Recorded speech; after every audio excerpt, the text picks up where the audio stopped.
আসসালামু আলাইকুম। আশা করি তোমরা সবাই ভালো আছো। আজকে আমি পদার্থবিজ্ঞানের দ্বিতীয় অধ্যায় গতি থেকে বেগ বনাম সময় লেখচিত্র হতে nতম সেকেন্ডে অতিক্রান্ত দূরত্ব বের করব। দেখো, এখানে সময় দেওয়া আছে এবং বেগ দেওয়া আছে। এখানে 8তম সেকেন্ডে অতিক্রান্ত দূরত্ব বের করতে বলা হয়েছে। এ সকল অঙ্কে আমি যে নিয়মটা সাজেস্ট করি সেটা হচ্ছে, প্রথমে তোমরা ত্বরণ বের করে নিবা।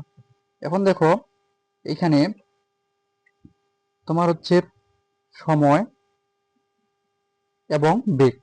দেখো, এখানে সমতরণে যেহেতু গেছে, তুমি যে কোনো একটা সময় নিতে পারো। যদি চারতম সেকেন্ড নাও তাহলে এখানে 8 ধরবা, যদি 6 সেকেন্ড ধরো তাহলে শেষ বেগটা এখানে 12 ধরবা। এখন দেখো, আমি এখানে আদি বেগ ইকুয়াল 0 মিটার পার সেকেন্ড, শেষ বেগ V equal 4 metre per second, সময় T equal 2 second, A equal হবে, আমরা জানি ত্বরণের সূত্র equal V minus U by T.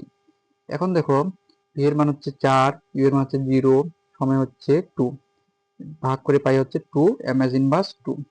এখন বলা হয়েছে 8তম সেকেন্ডে অতিক্রান্ত দূরত্ব বের। 8তম সেকেন্ডে অতিক্রান্ত দূরত্ব STS equal U plus half A 2টি মাইনাস 1। এখন দেখো, যেহেতু 8তম সেকেন্ডে বের করব, টি এস এর জায়গায় 8 লিখলাম। এখন তো ইউ এর মান 0 প্লাস হাফ থেকে গেল, এর মান 2 গুণন 2, যেহেতু 8তম সেকেন্ডে বলছে, টি এর মান 8 মাইনাস 1। এখন দেখো, হাফ গুণন 2 গুণন 8 গুণন 2 16 মাইনাস 1।